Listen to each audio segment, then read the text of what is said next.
Yo, subscribe, rate, review. Let me know what you think of this and all my other content on my YouTube page. Yo, you got a request?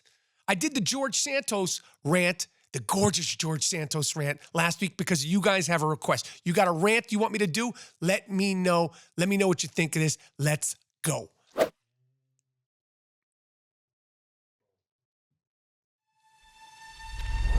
Boom, yeah. Snap it in. Snap it in real nice, real proper like. Have no fear, the Iron Rapaport Stereo Podcast is here. Welcome to the Iron Dome of Disruption. Welcome to the Ziggity Zone of Disruption. My name is Michael Rapaport, a.k.a. the Gringo Mandingo, a.k.a. the Sultan of Sniff, a.k.a. the Inflamed Ashkenazi, a.k.a. the Disruptive Warrior, a.k.a. the Jewish Jake LaMotta, throwing punches deep into the 15th round, a.k.a. the White Chocolate Tito, and so forth and so on. You are now rocking with the very best. This is the I Am Rapaport Stereo Podcast. Boom! A lot of people have been asking about that snap technique. I could do it again. Boom! That's a snap technique, and I'll bring you back here. Boom! Have no fear, the I Am Rapaport Stereo Podcast is here. Have no fear, the Disruptive Warrior is in Sukasa. Feeling real good, feeling real nice. Hope everybody else is feeling real good, real nice. Feeling real safe and real sane mentally and physically. Iron Rapaport Stereo Podcast is in the place to be. First of all, people have been talking about the ads, the intros, and I don't understand why this is a thing. Unless you only listen to the I Am Rapaport Stereo Podcast, and I understand why you would only listen to this podcast. I understand why you would only listen to me, because we the best, to quote the great DJ Khaled. Khaled. But again, every single podcast that's successful has ads, has intros, has openings.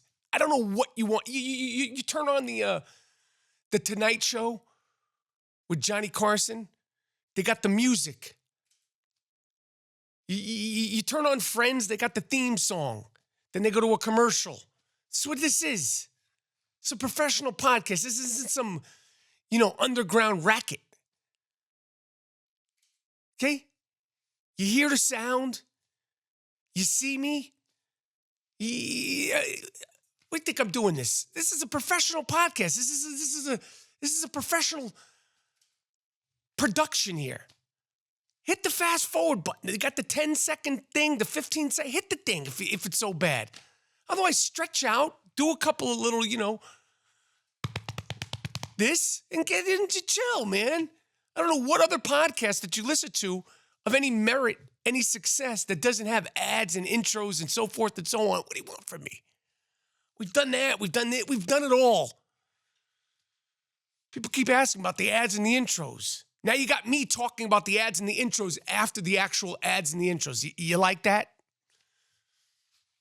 You like that? To quote I wouldn't say great. Let's just jump into it. To quote Kirk Cousins. We got you, Kirk Cousins. You played well.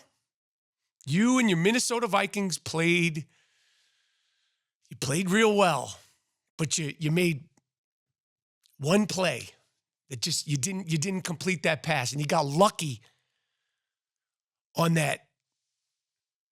What they said, roughing the passer. Come on, man, it's the playoffs. He put him down. He didn't give him like one of these like WWE moves. Put the guy down. You got lucky on that. Beat them. Skol, baby. Skol, baby. Big Blue. The Giants. And in case you were living under a rock, I went on Skip and Shannon, made my gallant return to Undisputed last week. And we, the I Am Rapaport Stereo Podcast, it ain't just me. Me and the Dust Brothers, we broke down what needed to happen against the Vikings, and it happened. Daniel Jones has emerged as a very solid, consistent quarterback. And I'll be the first to tell you, I've wavered. Danny Dimes, the beginning of the season, when he got drafted, I went on undisputed and said, if you're going to pick somebody from Duke, get the guy who dunks the basketball. It didn't look good at the very beginning of the season, but Coach Dable, the offensive line, has stepped things up. He played as good as he could play, doing all kinds of weird handoffs. I don't know what he was doing, this way, that way. He's running the ball, making the right play at the right time. Saquon, get your weight on. Saquon Barkley, whose uncle is the great Iran Barkley from the Boogie Down Bronx, fighter. I don't know if Iran Barkley was he a middleweight? Can you fact check that? He deserves fact checking.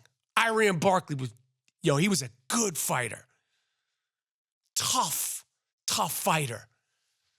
Saquon, get your weight on, came out looking real good. He's a good-looking kid too, Saquon. Looks good, runs good. The whole thing is fantastic. The defense, Thibodeau. The Giants are back. Now people say, oh, it's one game. Yeah, I know. It's only one game.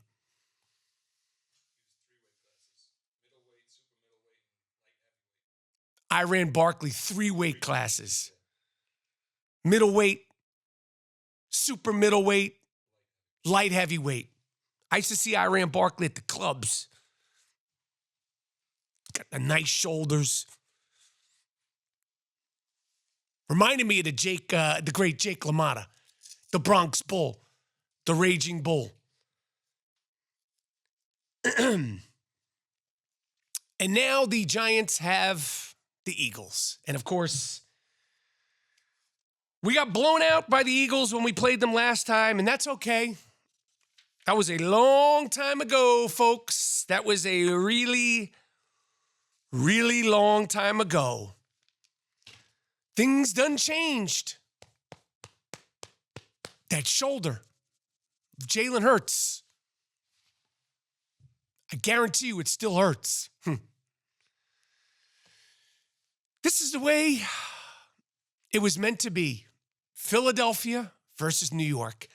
And how do I describe as a New Yorker the way we feel about Philadelphia? Or how should I say how the way Philadelphia feels about us? They don't like us. They don't like anybody. And I respect that about people from Philadelphia. This is a sophisticated city, hard, working class city. I've talked on and on and on about my love and respect for all things Philadelphia, whether it's the late, great Darryl Dawkins, Dr. J, Andrew Toney, Bobby Jones, Caldwell Jones, Billy Cunningham, who's from Brooklyn, New York, Erasmus Hall High School. Also, same school yours truly went to for 1 year.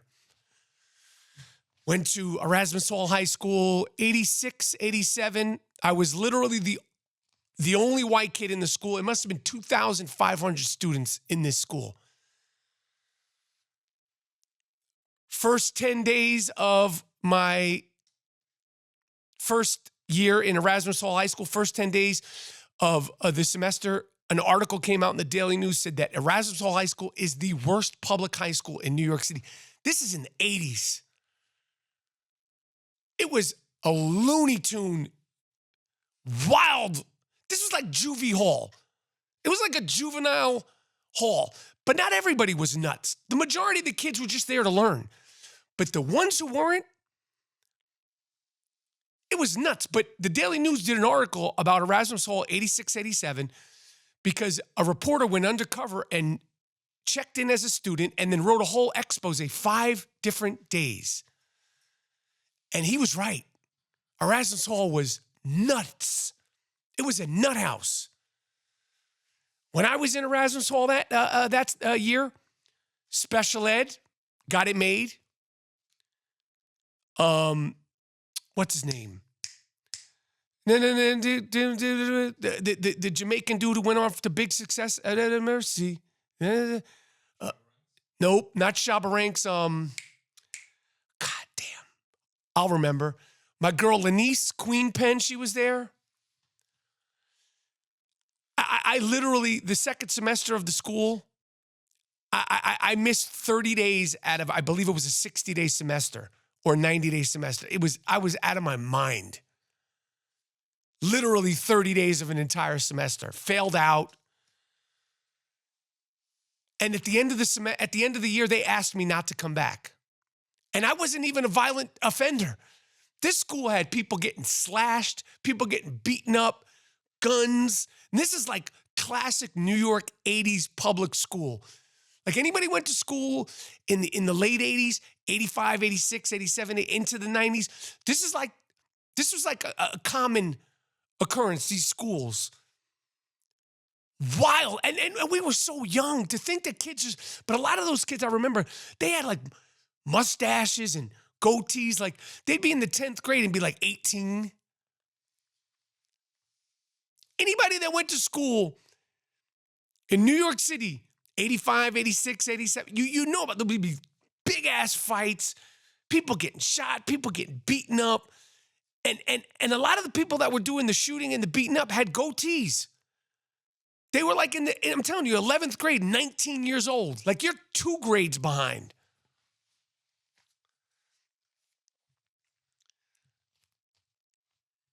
Anybody who went to school in the 80s, late 80s, listening, watching, let me know what school you went to. Westinghouse, the schools in the city, Norman Thomas, Murray Burcham, Boys and Girls High School, Brooklyn, wild. But the wildest of all the wild, that year, yours truly, me, Michael Rapaport, the Gringo Mandingo, a.k.a. the Disruptive Warrior, I was in there, no problems. They held me down real nice and real proper. But we're playing Philly, and we know Philly is a tough team. And like I said, I got nothing but love for the great city of Philadelphia, the fighting city of Philadelphia. It all started with Rocky Balboa. Now, I'm not going to sit here and bull crap you and tell you that I like the Philadelphia Eagles. I don't. Never have. Never will. I actually rooted for the Philadelphia Eagles to lose versus the New England Patriots, who we're going to get to, when they played in the Super Bowl. And I hate the New England Patriots, but I wanted them to win. Because at that point, I just had submitted to Tom Brady's greatness, which we're going to get to. Because we're talking about things in the past, and Tom Brady, your greatness, it's in the past, homie. But we got the Eagles this weekend, and we need to be perfect. We were perfect last weekend. We lost 48-22 in Jersey. I got the Giants, the G-Men, winning this game 26-24. And I know you're like, oh, yeah, that's because you're a Giants fan. Yeah, so what? I got the Giants winning this game 26-24. And if the Giants do win this game, whether it's 26-24, 3-0, 37-36, I don't care what the number is. If the Giants beat the Philadelphia Eagles, the New York Giants are going to the Super Bowl. Oh, yeah. Is it a team of destiny? We shall see. But we're playing the Philadelphia Eagles. Philly don't like us. We don't really like Philadelphia, but we don't think about Philadelphia because we're like, yeah, it's Philly. It's not Boston where we're like, we can't stand these people. The only people that like people from Boston are people from Boston. Nobody likes people from Boston. They're like a subculture of human. Philadelphia, good people. Dope city, a lot of culture. But we're shutting all that down this weekend, guys. 26 to 24, the Giants are going to beat the Philadelphia Eagles, and the Giants are going to the Super Bowl. Oh, yeah.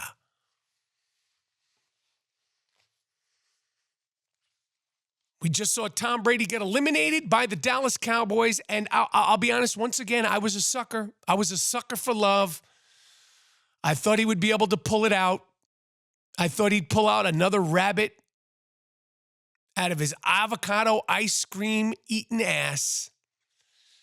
The rabbits are gone, Tom. And I'm going to tell you something. Tom Brady, it's time, my friend. It's time to shut it down. It's over. You got 300-something million waiting for you on the table in the broadcast booth. You're playing quarterback in the NFL. You're scared to get touched. Your arm ain't the same. You've pulled off magic trick after magic trick after magic trick. We thought you were done so many times, and you proved me wrong many, many, many times. You broke me down when your New England Patriot team came back versus the Atlanta Falcons with my man Julian Edelman, Rabbi Edelman. And then I put down my sword of hate against you when you went to Tampa Bay, and you did it again. You should have left then. Then last year, you retired, and then you unretired, and this year you came back and you look like shit, Duke. You look bad. And I'm telling you right now, there's no offense.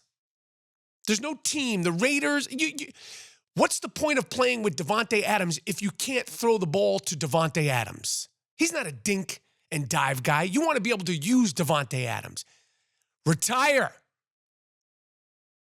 You're done. Because now I have to bring out the sword of hate again. Because really what you're doing is you're stopping and you're interfering nature, Tom Brady. If you don't retire. Like I said, ever since 2002. I mean, I don't remember what the hell I was doing in 2002. I know I had 2 children at that point. And you just got started. And now we're in 2023. 2023.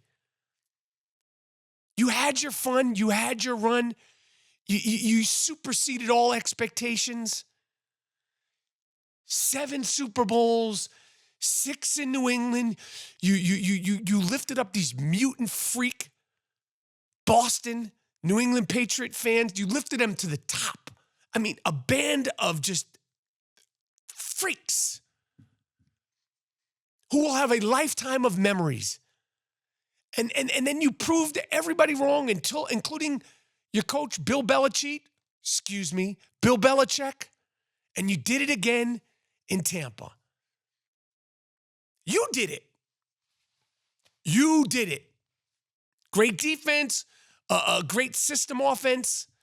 There's nothing you can do now to pull another rabbit out of your avocado ice cream eating ass. It's over. Don't go out getting hit. Listen, I get it. You're 45. You don't want to get hit. I'm 53. I don't want to get hit. I don't want to fall. I watch skateboarding videos. I see these kids fall. I watch all these social media videos. I see people tripping, slipping, falling with snow and ice. All that stuff makes me cringe because I can't afford a hip, a knee, a shoulder, an elbow. But I don't play quarterback. You do. You're 45. You're brittle as shit. You've done enough. Sit your ass down before you get sat down. You look like shit. And it's okay. You're 45. But I'm telling you, don't go to Oakland, Vegas, and think Devontae Adams is the answer? If you can't throw the ball to Devontae Adams, Oakland, do not bring him in to throw the ball to Devontae Adams because you can't reach him. One pass downfield every half ain't going to do it. It's over. You've done it all, man. You've done it all. You proved everybody wrong. But I'm telling you right now, even me, Michael Rapaport, who couldn't stand your ass, you're ball deflating. Hey, listen, you ain't cheating, you ain't competing. I get it, homie. You ain't cheating, and you did it. You cheated, you competed, you won. You're a badass motherfucker. Great looking guy. This fucking Tom Brady's fantastic looking. You're better looking now than you were when you were younger. You got the chin, you got the jaw, you got the cheekbones, you got the head, you got it all.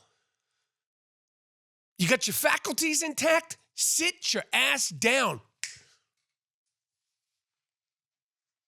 before it's too late and before you start playing yourself.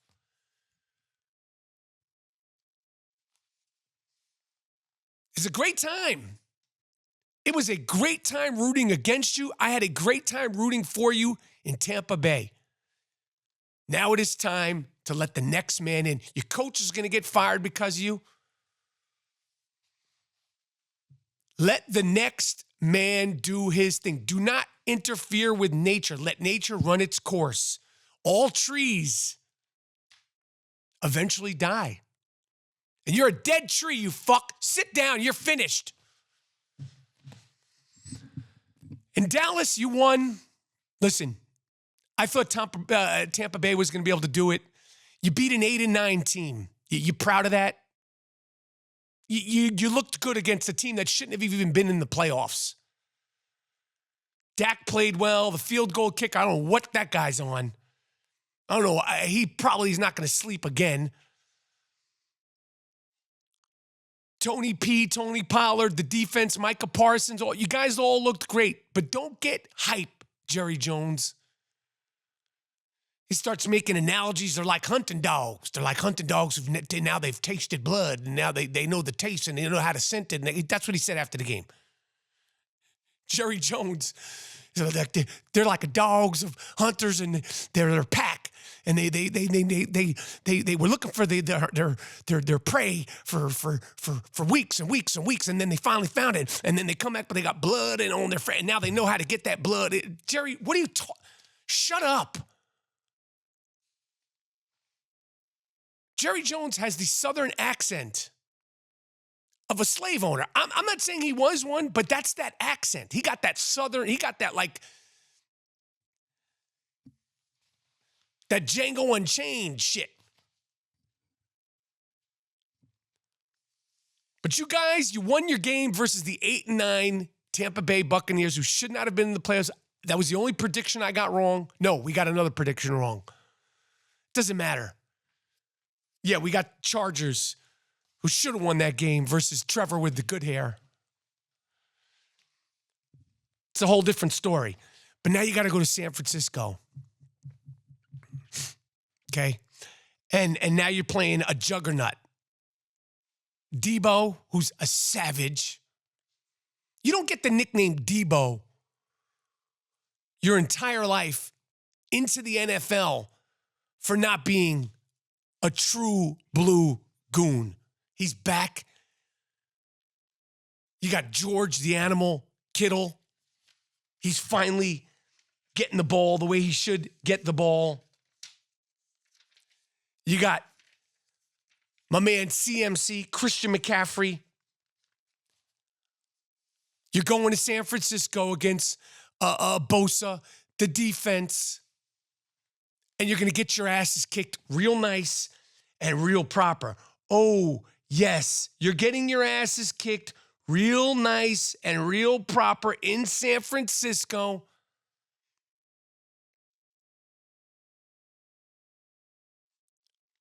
And I can't wait. You see, I don't worry about the Dallas Cowboys. I truly don't. You're losing to the 49ers 26-20. You're not going to be able to stop the big three.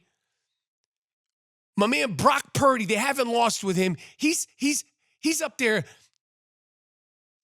He's doing it. It was a fantastic weekend of NFL football. I mean, the games were nuts. Each and every game except for Dallas versus Tampa Bay, you did not know who was going to win or how they were going to win. But it's happening. We got 8 teams left. 8 teams left. And like I said, Giants are going to beat the Eagles. And then the Giants, oh yeah, they're going to the Super Bowl. I'm saying it right now. They're going to beat the Eagles, and we are going to the Super Bowl. I ain't saying it's going to be easy. I ain't saying it ain't going to be a tough, dramatic game, but we're winning that game versus the Philadelphia Eagles. Because Jalen Hurts' shoulder hurts. And they might say, oh, who cares? Everybody's dinged up. I'm dinged up. I worked out yesterday. My hips are sore. I did a lot of squats yesterday. My hips are sore. Everybody's hurt this time of year. We got Kansas City versus Trevor with the good hair. 2 quarterbacks with horrible, horrible hair situations. Mahomes, underrated bad hair. Trevor with the good hair, out there looking like Sean Penn from Fast Times at Ridgemont High. You out there looking like Spicoli. Yo, you're doing good. You're doing good. You guys came back. They were losing 97-0. The Jacksonville Jaguars are losing to the San Diego Chargers 97-0. Homie threw 17 interceptions in the first half, and then boom. But now you got to go against my homeboy. This is a different animal. You ain't coming back after throwing 17 interceptions. Not to say that Trevor with the good hair, a.k.a. Jeff Spicoli, is going to throw that many interceptions. Okay? But the Chiefs are winning that game. The Chiefs are beating the Jacksonville Jaguars 33-24. It'll be smooth sailing. They're rested. They're tested. And my homeboy, with his weird voice and his weird hair, they're on their way. And then we got the Damar Hamlin rematch. The Buffalo Bills are again playing the Cincinnati Bengals. It seems like so long ago, although it was not even 2 weeks. Was it 2 weeks? It was probably 2 weeks ago now. Yeah, it's 2 weeks ago since the Damar Hamlin situation, which was insane. But we have that rematch. Joey B versus Big Josh Allen. Jumbo Josh, who Tony Romo got a real hard on for Josh Allen. He loves Josh Allen. I mean, I love Josh Allen too, but when you listen to Tony Romo call a Josh Allen game, there's a little bit of like, you're rooting for the Bills and Josh Allen. Both these teams got lucky. Both these teams could have lost last weekend. Shockingly, the Miami Dolphins, I thought they were going to get blown out. They played really good. The Ravens, they played well. They could have easily won that game, but it's coming down to the Damar Hamlin rematch. Remember, this was the Monday night game, the Cincinnati Bengals versus the Buffalo Bills, and then the world stopped, literally, not just the sports world. It seems like the world stopped for like 24 to 48 hours with the Damar Hamlin situation. Damar Hamlin is now back with the team. I don't know when he's going to speak to the press, to the media. I'm sure that he's being offered all sorts of stuff. Get your money, get healthy, and I'm sure he'll be at the game. And that'll fire up Bills fans and the Bills team. But unfortunately, Jumbo Josh and my people of Buffalo, and I like you. I do like you. I have to say, I got the Bengals squeaking out this win 33-30. That's my predictions. I got the Giants beating the Eagles, okay? I got the 49ers beating the Dallas Cowboys. I got Jumbo Josh losing to Joey B and the Bengals. And I got my homie, and your homie, Patrick, my homeboy, beating the Jacksonville Jaguars. And Tom Brady,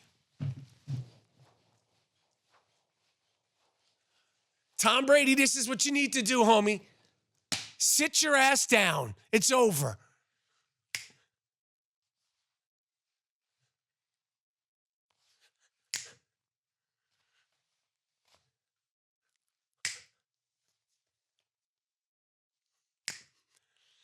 In other news, Smoking Joe Biden, Cadaver Joe Biden, is in the hot seat because of some papers,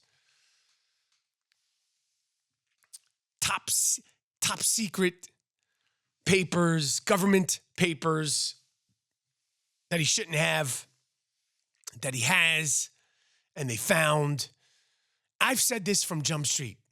Cadaver Joe does not know what is happening. I voted for Cadaver Joe.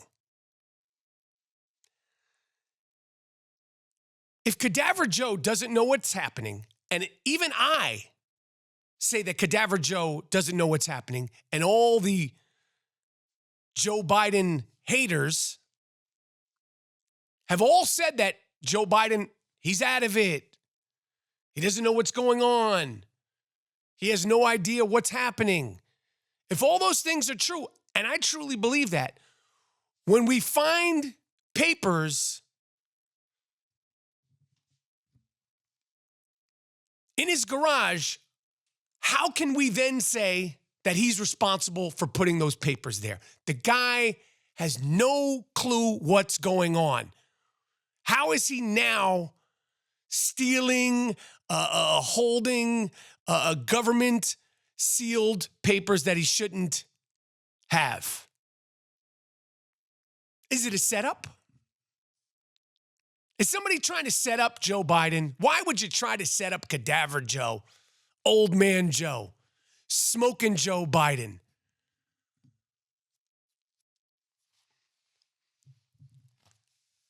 They say, Mike Rapp, why don't you go after Smoking Joe Biden? I called his son a crackhead with my face on wax. Speaking of Hunter Biden,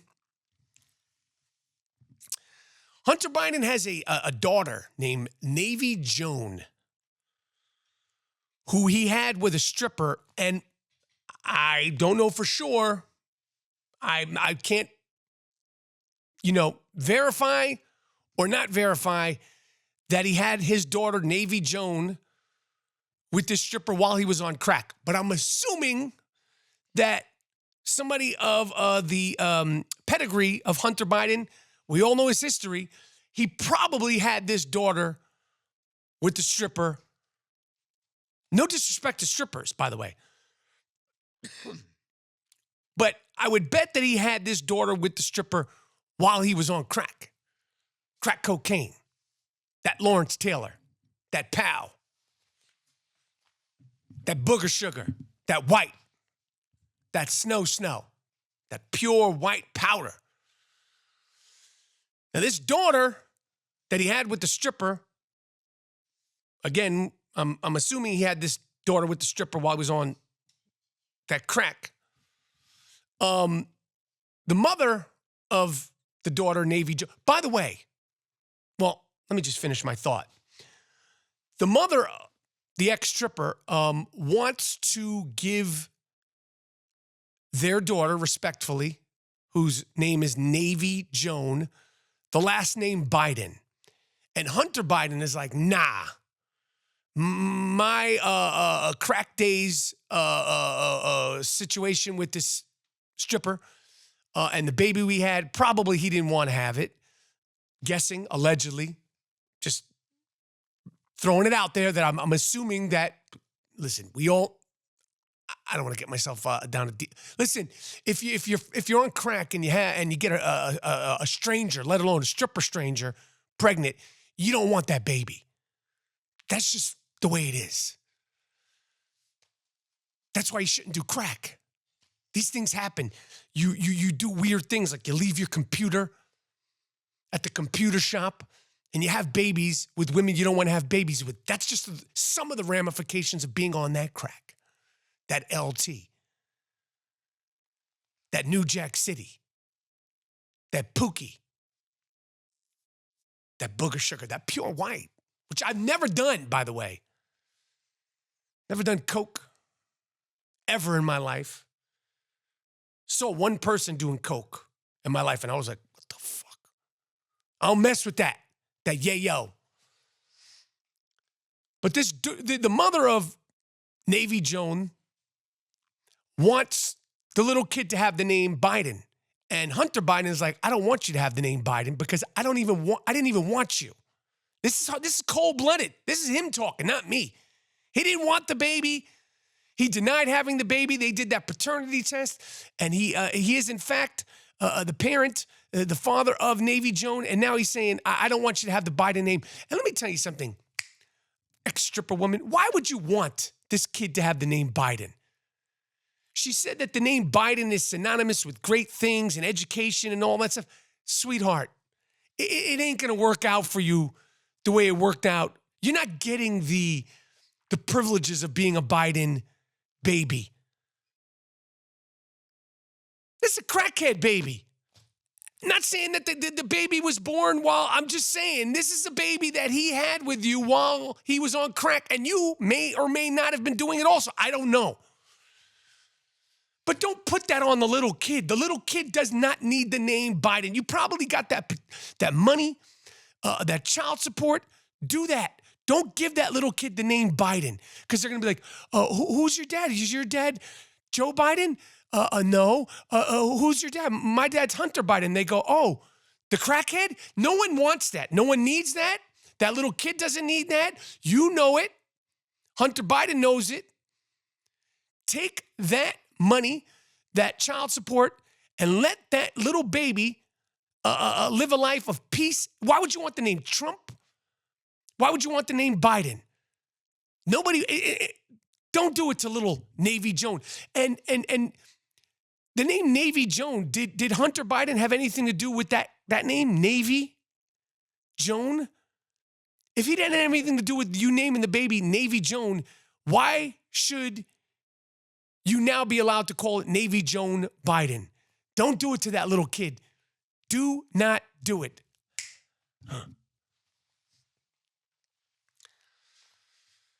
Finally, it's the champ's birthday. Muhammad Ali, the one and only greatest of all time, Muhammad Ali. What can I say? Every year we talk about Muhammad Ali on his birthday because he means so much to me. He meant and means so much to so many people. One of a kind, totally unique, special, game-changing human being who came up at a time and was brave at a time, and he went down a path that had never been gone down before at a time when the stakes were so high. Muhammad Ali, the only GOAT, the only true GOAT, he came up with the term, I am the greatest. I'm the greatest. He said he was the greatest before he actually was the greatest. He wasn't saying he's the greatest before he got the title. He was saying it from day one. The face, the smile, the dimples, the charisma. This guy is truly was pointed and brought here by God. He had everything. Every single thing. Muhammad Ali, it's his birthday. And what can I say? I mean, he's been a part of my life since I could remember as a fan because he was a part of my father's life. As soon as he emerged on the scene, I've told the stories about my father meeting him. I don't know if I've ever told the story when I got to meet Muhammad Ali. I got to meet him twice, 2 times. One time when I went to a Laker game in 1983 when Arsenio Hall was babysitting me. He took me into a Laker game, and I sat next to Muhammad Ali, and there was so much going on that night. I mean, I literally sat next to Muhammad Ali before the game in the Forum Club, and he at one point, he got a little soup in his tie, and he said, I got soup in my tie, and I just could not even believe what was happening. I was 13 years old. Went to the Laker game, tried to steal Magic Johnson's shoes, went to the Forum Club after the game. Arsenio was great friends with Magic Johnson. I was literally out of my mind. Could not believe what was happening. But Muhammad Ali sat right next to me, right over here. And then, I don't know what year it was. It's probably 2007, 2008. At the Independent Spirit Awards at Santa Monica, California, the year that the documentary When We Were Kings came out. Probably had to be before that. I don't even know when it was. 98, 97, shit, 2001. I don't remember. The Independent Spirit Awards, I was at the Independent Spirit Awards with Kevin Corrigan, actor, friend of mine, who played Henry Hill's brother in Goodfellas in the wheelchair. He's been on the I Am Rapaport Stereo podcast, been in Pineapple Express, tons of movies. 96. Damn, I'm saying 2007. It's 1996. Jesus Christ. Trying to figure out when Tom Brady started playing football. I can't even remember. 19, I was 26. Damn it. But I was at the Independent Spirit Awards with my man Kevin Corrigan, Kev Core. And I told this story in my book. This book has Ball Sports Rants from the MVP of Talking Trash, which you should get on audio. It's available. It's dope. Simon & Schuster. But as we were leaving the Independent Spirit Awards, you know, there's tons of actors there. Sean Penn and everybody. Uma Thurman and Samuel Jackson, everybody's there. But the great documentary, When We Were Kings, about the Ali Foreman fight, was up for an award for Best Documentary, maybe even Best Picture, probably Best Documentary. But it easily could have been nominated for Best Film because it was so good. As we were leaving, the security guard said, take it easy, take it easy. He said, did you see Muhammad Ali? And I was like, where is he? He said, he's right over there. Beeline. U-turn. Whoop. It's a big tent, outdoors, huge tent. It's maybe 100 yards away. Probably 50 yards. I go to this table. There's a little group of people at this table. There's about 3 or 4 people standing around. Everybody's going over to Muhammad Ali. But the show is kind of to the end of the show at the Independent Spirit Awards. And I was like, I'm going to say something to Muhammad Ali. I didn't know what I was going to say to him, but I was going to say hello to Muhammad Ali. Because I love him. Always have loved him. So I'm standing behind 2 people. Kevin Corrigan's to my right behind me. 2 or 3 people are shaking hands with Muhammad Ali. He's older at this point. This is when he's, you know, shaking. It's very, very slow. Table of people, you know, with him at his table. Person in front of me finishes greeting Muhammad Ali. He's not even looking at the people. I'm sure it takes a lot of energy being Muhammad Ali, especially when the Parkinson had kicked in. He didn't even make eye contact with them. So I lean down to say hello to Muhammad Ali, and I say, go right in his face. I lean right down in his face. Muhammad Ali's big. He's a little heavier at this time, but he's this big dude, 6'3", big hands.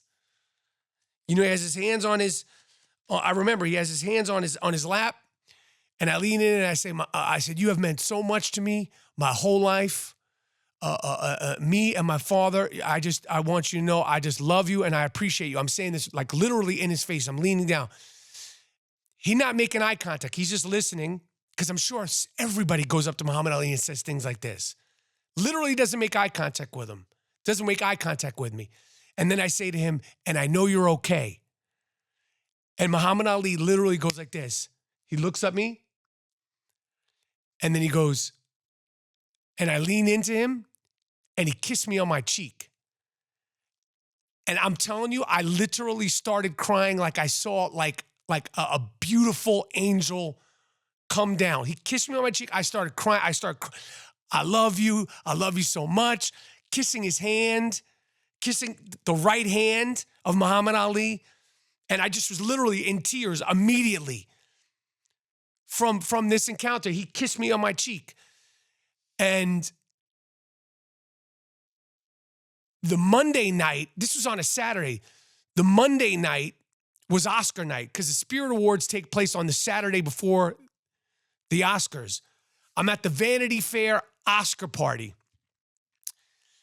And I see a woman who I can't remember her name and Muhammad Ali's wife. And they say, you know, we're here, Muhammad's here, you should go say hello. And she goes, you know, whatever you said to him the other day, it meant a lot to him. And I was like, are you serious? They said, yeah. They said, you should go say hello again. And I wound up not going to say hello because at the Oscar party, everybody was there and everybody was around Muhammad Ali. And I had my moment with him the other day and I was like, I'm just leaving it at that because that interaction with Muhammad Ali was something that like I will never ever forget. And it was so spontaneous and so genuine. And you know, I've heard his wife and you've heard of people around Muhammad Ali talking about when they have met Muhammad Ali, they literally break into tears. And I'm telling you, that's what happened to me. Obviously, it tripped me out that he kissed me on this cheek, my left cheek. But, you know, he affects and he affected and inspired people so deeply beyond just the normal fanfare and beyond like the normal, you know, idolization. It's some other thing that it's hard to communicate and hard to articulate and hard to understand that she said it was a common thing when people met Muhammad Ali, they would break into tears. So that's my Muhammad Ali story. Happy birthday to Muhammad Ali. You inspired the world, literally inspired, changed, and brought nothing but light and goodness to me and to everybody else who's ever, you know, been a fan of you. And it will continue forever. It will continue forever. What he did, his impact, and just the uniqueness and specialness of Muhammad Ali will last forever. Done. Yo, I appreciate you guys watching. You got a request? You got somebody you want me to rant on? It could be good. It could be bad. Ranting isn't always angry. You could do a rant of happiness. Let me know. Subscribe, rate, and review, and I appreciate you watching.